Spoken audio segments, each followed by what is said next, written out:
Welcome to In the Landscape, a podcast on all things landscape design and care related, with your hosts Kate and Charles Sadler. All right, here we are for another episode of In the Landscape. This week we are a little delayed in recording this episode, so it may be a little delayed in reaching you, but we were a couple hours northwest of here, just outside Austin, camped out at a different home, kind of moved our little clan into a different country house just for a break from the house that we've been in since March. Family vacation. A bit of a vacation, yeah. We did, it was a very nice property. We were able to do some hiking around the property. It was almost like the paths were mown in to the ground. So there was a lot of like natural stuff happening, but you could clearly discern that there were paths, and then they kind of looped around so that there was a way to kind of hike a little bit right there. And there was lots of livestock too. Yeah, that was fun, Horses, especially for our son. Goats, sheep, I think. And as usual, we're here in our home studio, which unfortunately they're building a fence across the street. Or fortunately, because we do love to see landscape work taking place. But you may pick up a little of that on the audio. We'll see. Our editors work wonders. So we're thrilled to have that service. And today is just going to be a little bit of a departure. We thought we would do something. Last week was a big departure as we talked about the business of landscape design.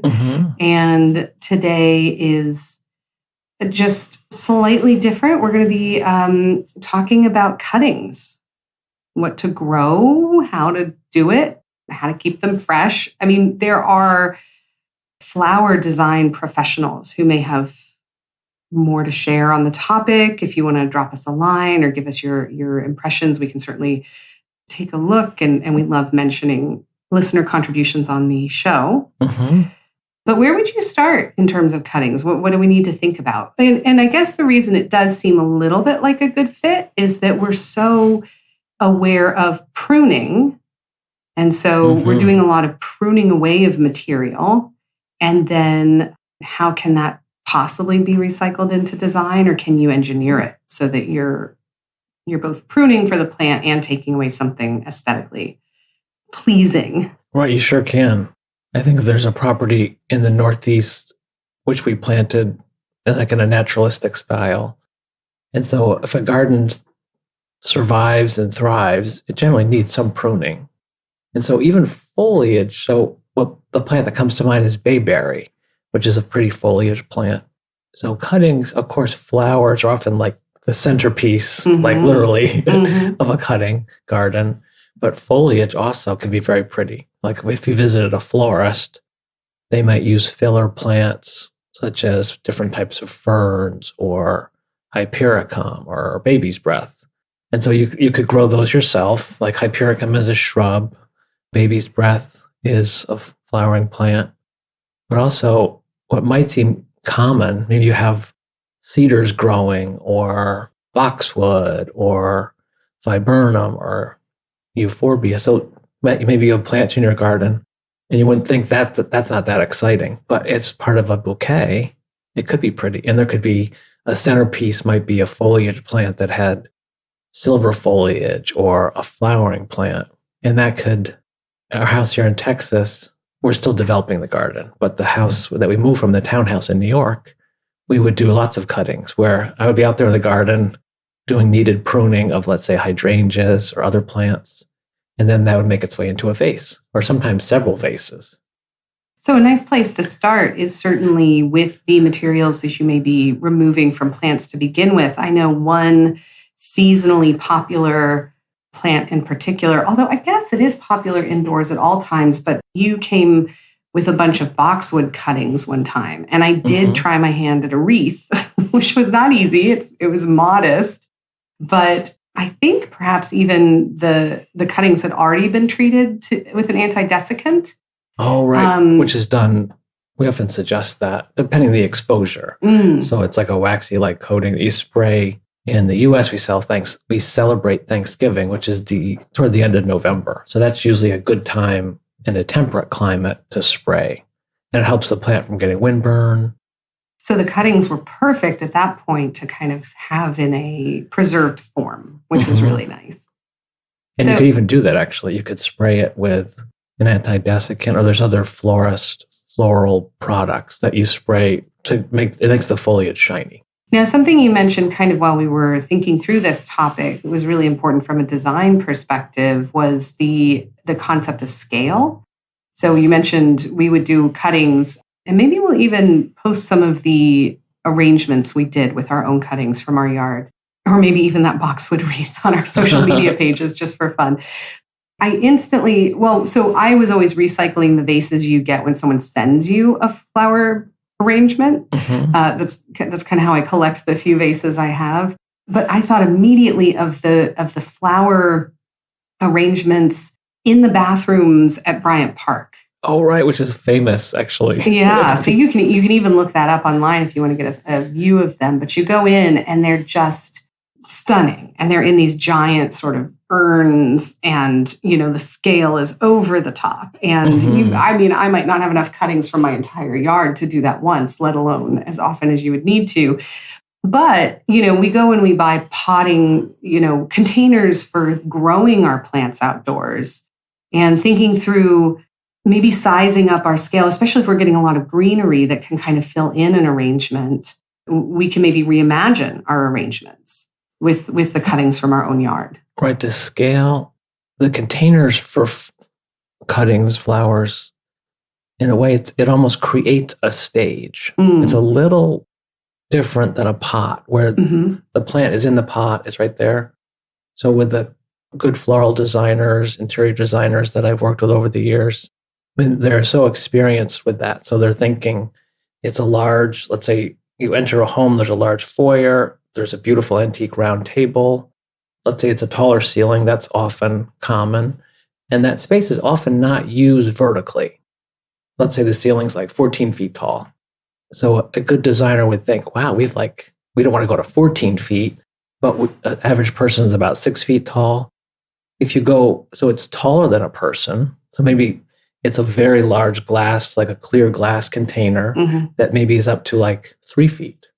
And then you have plants like a dogwood branch or something that could be very dramatic. And the arrangement is, let's say, 7, 8 feet tall coming out of that. That's very dramatic, as opposed to a dozen roses that you buy at the corner market in that same table. If that comes up to like 24 inches, not that dramatic. And the cost is not to buy, let's say, cherry blossom branches and from your own garden, that can be done, or forsythia branches. Then you can be very dramatic, where it's a 5 foot long forsythia branch and you have enough of them.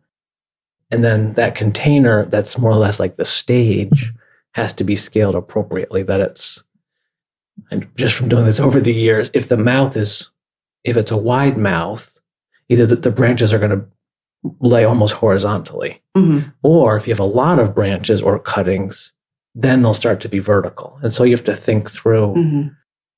So let's say there's 5 dogwood branches. It's a pink dogwood. It's very, like you see that in hotels or at the Metropolitan Museum in New York. I think there's more or less like an endowment. So in perpetuity, there's these enormous urns that have flowers in them. That's someone donated. So when you really study those, the scale is enormous. It's a big space, and the scale is appropriate, where the converse would be, maybe there's a powder room on your first floor, and so there's a bud vase, and you have pansies or hellebores, where it's very delicate, and the scale is smaller. So really thinking how you're going to see it, like what eye level is, how long it's going to last. Another consideration is, if you're really going to go down this path and get into it, especially if you're going to grow your own cuttings, because then you're able to, I guess, maximize it without spending a lot on flower arrangements at the store, that you might even want to invest. I think if you go to your local craft store, you can get the sponge that florists use. It's like a green often. Yeah. I love the sort of naturalistic arrangements that have enough material in them that it sort of holds its shape. But there are tips and tricks and frogs and weird, weirdly named. Oh, right. There's a lot that the professionals use, but I do think there's quite a bit that you can get access to. And so the tools might be a little different from the big pruning, the pruning shears that we talk about. You may want to invest in some smaller secateurs or something. Mm-hmm. So talk a little bit about the cutting. So there's the way we would prune, and in a way, we don't necessarily want to approach the plant as though we're just going to snip a flower off of it. So how do we approach the pruning and then the cutting to prepare it for a vase? Well, so I've done that like at family members' homes over the years. Both my brother, they have a beautiful garden. That was a cutting garden that they inherited. They've worked on it somewhat, but they're not full-time gardeners. And then my mother has some large shrub hydrangeas. So those come to mind. So if let's say it's an exclusive cutting garden and the appearance of the garden, you don't see it, it's not important.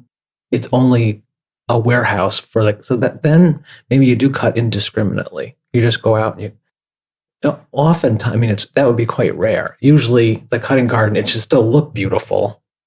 And so when I've done that with some of these very large, like the paniculata hydrangeas, where the flower could be maybe 12 inches, just massive, very dramatic. So I wouldn't want to denude the plant so it looked like it had been butchered. And so there's often, that with that particular plant, the more vigorous growth goes straight up, and then some of the less vigorous growth, so there'd be flowers that go straight up, and then there'd be flowers that would droop down. And so one approach would be to cut the vertical flowers, which have lots of energy, and then once it's pruned, it's still very graceful. Mm-hmm. And so that would really be true of all plants. There's a way you're going to take out material, but I try to envision how is this going to look once it's taken out, that it shouldn't look denuded. And sort of correcting defects. So our townhouse in Hastings, that was very densely planted. Like we wanted instant effect. So we planted it densely, and then within 2 or 3 years, it was very full. So those shrubs, there'd often be crossing branches and plants growing into each other. So the thinning cutting, I'd be pruning to separate the different plants. Mm. And then the byproduct was nice cuttings.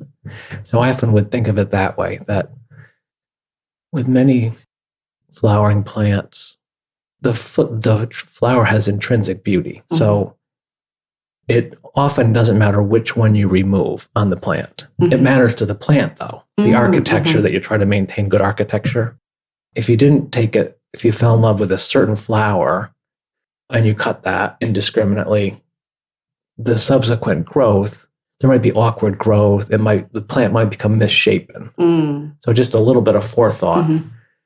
Well, and it's okay to do the pruning cut in a way that's beneficial to the plant, because then you typically have an opportunity to bring the cuttings inside and do additional sizing. So if it's longer than you were anticipating, in fact, it probably should be a little longer, because they often recommend an additional cut on a bias and sometimes underwater, or so that you're continuing to encourage the capillary action. Mm-hmm, is that what it's called? I'm like throwing out terms, I'm not sure.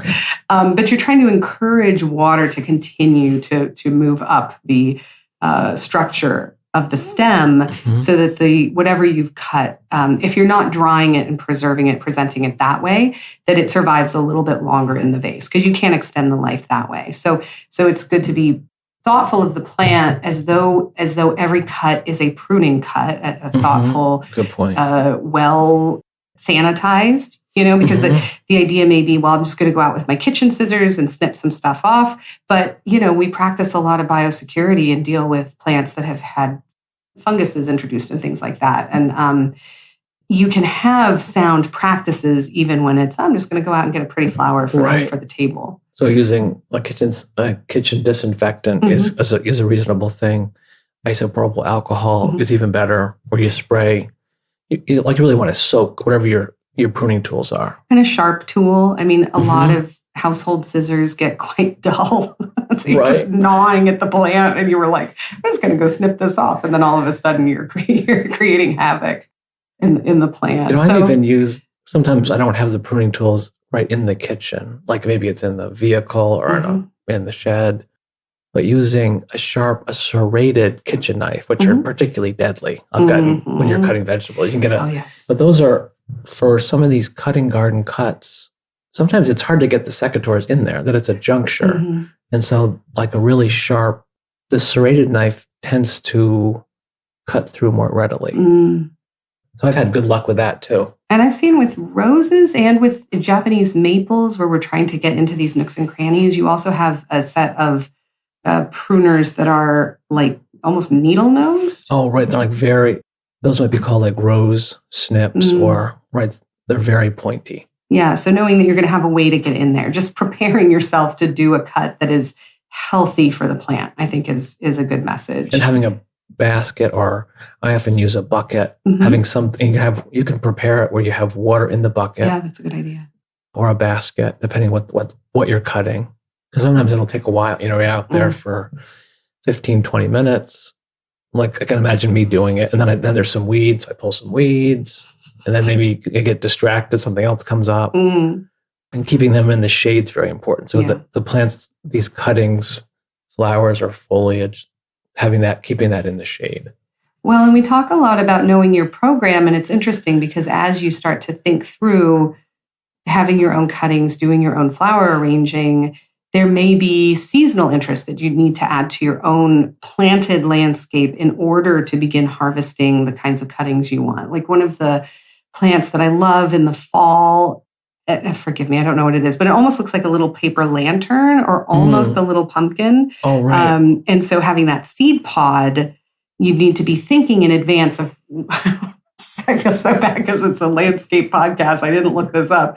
But it's like whatever that plant is going to need the right place in your landscape to kind of develop until it reaches whatever aesthetic you're looking for, even if maybe it doesn't fit most of the time. So maybe it's in an out of the way place. As you said, the cutting garden could be something that's not well seen, or maybe it's something that's fantastic year round and you also happen to get the cuttings, like the red stem dogwood. Right, correct. Or like lilacs are so popular for cuttings. The traditional French lilac is a common name here in the U.S. That gets very large, like 18, 20 feet tall. So to keep that flowering, you have to do pretty substantial pruning so that the flowers are not only at 18 feet tall, but there are shrub lilacs. There's dwarf, which I think are maybe, some of them may be Asian in derivation. There's like Palabin, Miss Kim. So Miss Kim is upright to maybe about 7 feet tall, but there's not conspicuous growth. It's like very full and dense. And then Palabin tends to be wider spreading and very fragrant. So some of these plants sort of I would describe a lilac is sort of like a B plant as opposed to an A plant. It's very exciting when it's blooming. A lot of the year it's just green. The foliage is not that dynamic. And that would be true for quite a few of the cutting plants. When they're not performing, it's not that exciting. So if you're fortunate to have an area where you have a large, like a lawn area, these plants could be within the lawn. So there's a lilac, a red twig dogwood, some of these woody plants, different types of cherry trees. Those are amazing for cuttings. It could be part of a landscape when it's not performing. It's like architectural, or it could be screening. And then when people think traditional cuttings, you're often thinking flowers. So there's all different types of lilies, cone flowers. It goes phlox. There's plants that are fragrant. So really thinking through like your program, like you said, there are some of our clients that have seasonal homes. So they say we spend the spring and the fall in this house. And so the plants ought to relate to that because it'd be so tempting. Oh, we want to have this in the cutting garden. Well, that's not going to be blooming when you're here. Or maybe it's a cutting garden for a school or a seasonal hotel, or to really drilling down to when you're going to use it. And then what are the light conditions? Is that plant going to grow in the conditions you have. Well, and also, is it going to get the color you want in the conditions you have? Because something like a Japanese maple doesn't necessarily get color if it's not exposed to sunlight. And, I mean, there may be other considerations, or maybe it doesn't flower as much if certain conditions aren't met. Or maybe you want the hydrangea with the bright blue color, but you don't have the acidic soil. Right. That's going to give you the hydrangea that my sister gets to grow out there in Oregon, which is just the most gorgeous blue I think I've ever seen. So you may have these aspirations. And of course, then those can be filled in by going to your local flower shop and kind of, seeing what's available.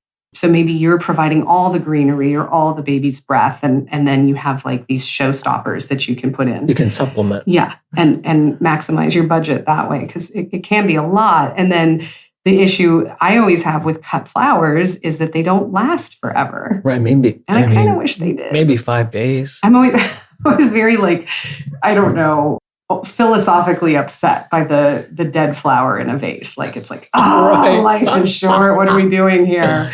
And so for me, the vibrancy of the garden is kind of the place I like to leave them. But you want to have a replacement plan. You don't want to be like me and kind of forget that you got a bouquet and then it's there. And there is some like regular maintenance. Yeah, absolutely. There's some plants, the Peruvian lily is very long lived. Mm-hmm. So there are plants, that's not the most showy, like some of the Asian lilies that are just like really, really showy, so dramatic, and maybe they're fragrant, but they might only last for a few days. So balancing that out and like knowing yourself. If you say every Saturday, I want to do a cutting, it's going to be in this one main vase, I really want it to last a week. Or let's say you're busy during the middle of the week and it looks horrible by Wednesday. And so you could do a cutting arrangement knowing that, like that it's going to, like the bayberry and the oak leaf hydrangea, let's say, not the most dramatic arrangement, but it probably would last a full week. Well, and it's interesting because I did used to buy flowers a lot when I had the opportunity, because if you've ever been in New York City, there's small stores on every corner practically, and they often have a little flower section. So especially when it's sunflower season. Oh, right. Buying those and having those in the home. So I don't want to make it sound like I hate cut flowers or a beautiful arrangement, because it's that kind of feeling like I want to do it, but I want to do it well. And I want to spend the time to enjoy it, which is the key. And then kind of care for it in the way that you maximize the length that it's enjoyable. And so there is kind of a difference in access in some cases. So we think of some people as having big yards and hey, that's the big benefit. But then you're removed from kind of this marketplace where you can have easier access to flowers. So it's interesting to make that distinction and realize like, there's always a flower section in a grocery store, but there was just something about having these really beautiful flowers displayed the way they were on the, just outside this corner market, that you can't help but kind of stop and pick up something and bring it home to your apartment. So no, you don't have the lawn outside, but you get this kind of vibrant interaction with the city. It was so cheerful. I think New York that's true. Paris, that's true. I'm sure many other places in the world. Yeah. So good memories. Yeah, it's so cheerful, those New York corners. Yeah, wow. Nice, and it's often wrapped around where it's, the corner markets on the corner. I mean, there'd be hundreds of flower choices, some of those. So dramatic. Really, really special. So again, it's nice to have kind of the variety of experience, and it's not all one size fits all in terms of landscape and our relationship with plants and beauty and design. So we want to acknowledge that. Now, there are some types of plants that look really great in an arrangement, but shouldn't be planted.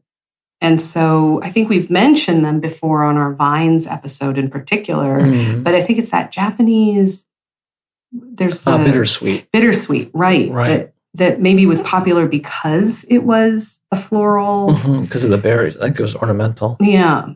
And so, especially because we speak to an audience the world over, we're big fans of natives. Again, you could make it, you even mentioned grasses can be quite lovely in an arrangement, which may not spring to mind because that fixation is on like the dozen roses or whatever. but thinking through what's sustainable, what is safe for your region, and just note that maybe if they're growing it in a hot house somewhere, maybe it's contained and it's okay. But even thinking through what we might buy from the florist in terms of what we choose to support. Right. Because many of the cut flowers, they travel on airplanes from one part of the world to another. So that's not sustainable. That's contributing pollution to the world. So there's not to never do that, but just to be mindful. Farmers markets, I think there's like a resurgence in the US that from the little bit of knowledge I have, that's more and more popular. So farmers, it's a high rate of income for you sell a ear of corn compared to a bunch of ornamental flowers. So some farmers, which I've read about, they've gone like the arts and crafts way. So it's smaller quantities. They're making, let's say, goat cheese, or they're having like 1 or 2 or 3 acres for cut flowers. Instead of doing very large volume at a low profit. And some farmers, they grow Christmas trees, and then cuttings can be part of that. Yeah, it's a beautiful industry to kind of see. I mean, folks can even, I think, book weddings at venues that you're like, you get to do the cuttings for your floral arrangements as a part of, this little ecosystem that's been developed. So it's lovely to see that, and nice to support those businesses if you had a chance. And then I think there's wildflower honey, and it's very bucolic and lovely, like a nice way to support local sustainable agriculture. Some of these could be child friendly too, where like the sunflowers or the nasturtiums. Cosmos. That's what we grew, and bachelor buttons. So that could be done in seed. You could start it inside. Yeah. You could buy seedlings locally. So that's very economical to grow things from seed. With many of the plants, you can collect the seed during the growing season from the plant and then save it for the next year. Nice. So it's a little removed from us here. And we often reference temperate climates because that's where we spent so much time before. But now we're here in a subtropical climate. Right, correct. And so we have things like palm fronds and the different grasses. And so this idea of going native and getting into the native plants is a way of really maximizing our experience with this landscape. So there may be cuttings that are, I don't want to say less traditional, but you might not expect to see them in a flower shop. And it's just because it's so closely built around what's actually growing in your yard. You were going to talk about, especially, and again, it's just not on our minds because it's like 100 degrees here right now, is the winter cuttings, winter bouquets. And of course, you have evergreens. We think about greening a lot, especially if we observe winter solstice or the holiday of Christmas. So what are some other things that might be a departure from the standard evergreen boughs? Well, boxwood cuttings and other shrubby. And so those can be made into garlands. It can be vases of them. It could be a filler plant. So that's like a big category. Then there's all the various colored stems. So like dogwood does that, where there's red twig, there's gold, willows are also, so it's like a shrub willow. Many of these they are coppiced, where it's cut to the ground, and so the act of cutting some of these woody multi-stem shrubs to the ground is that in the following year produces new growth. So it could be a coral-colored willow shrub or a gold-twigged dogwood. And so that can be, so those they'll lose their leaves in the fall in a temperate, or some of these will grow in the subtropics. And then they'll start to get that very bright color in the cool season. And those can be brought inside. So more in the winter or the cool season, examples would be a crab apple. Some of those berries can be very pretty.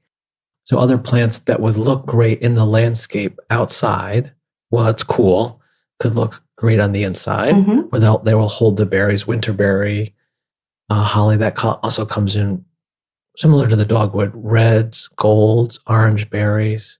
Then there's forcing the plant. So it's, let's say there's forsythia boughs or other like early spring flowering plants. Those can be cut while it's still dormant outside. And then the act of bringing it inside to a heated home or building, they will start to bloom as if they were outside. Oh, interesting. Like as if the spring was there. Sure. So there's a multitude of plants that you wouldn't necessarily even think of as cuttings, but just the act of bringing it inside. So you could be doing your late winter pruning of like popular ones, dogwoods, all the different cherries come to mind. There's a cornelian cherry, which is a type of a dogwood, which has a very early, it's almost late winter yellow flower. There's witch hazel, and there's native to North America and Asian varieties. And those comes in, I would say gold or yellow is the most common, but there's also oranges. And so that can be very dramatic. You're doing your annual pruning, and it could take place, it could coincide with when it's flowering, and then you could bring those inside. Great. Anything else to mention here before we wrap up this episode? Well, let's see. We've done the various seasons, dry cuttings too. So some of the hydrangeas lend themselves, I think limelight, some of the endless summer varieties, they can be cut and never put in water. And some of these hydrangea varieties, they will hold the color. They'll hold the color for almost forever. So even without water, it's almost whatever color it is. And some of these endless summer and similar ones, it'll be a multitude of colors. So it'll be going from purple to red to burgundy on the flower or the leaves. And it'll more or less hold that, sometimes for months. And that could be a dry arrangement. Well, you can even cut them after they've dried on the plant as well. Oh, right. Good point. So some of those are, that's all available online, to find out. There's all kinds of good chat groups, what people's favorite plants for cuttings are. Great. All right. Well, this was a short and sweet episode. We hope it helped you think through some of your favorite flower arrangements. I was just sort of visualizing the entire time the different bouquets I've received and our wedding flowers and all of that. So there is a very special relationship with cut flowers and being able to combine them in that close relationship with other cuttings and creating arrangements. And so we certainly invite any photos you may have, any questions we can answer. Please feel free to send them to us. And hopefully you'll get a chance to spend some time with some cuttings or in your own landscape soon. I know how special that can be. All right. So until next week, thank you again for listening. And we look forward to coming up with another landscape topic for you. Thank you. Very good. Thank you. All right. Bye-bye. In the Landscape is brought to you by King Garden, a full-service landscape design, care, and education company. Enjoying what you hear on our podcast? We encourage you to subscribe, rate, and review wherever you listen. We'd love to hear from you, so drop us a line at connect@kinggardeninc.com. We welcome show ideas, gardening and design questions, and always corrections. We travel all over North America giving garden talks and leading trainings. Check us out at kinggardeninc.com for our speaking details, and also take a look at our online course offerings for more in-depth explorations of topics covered on our show.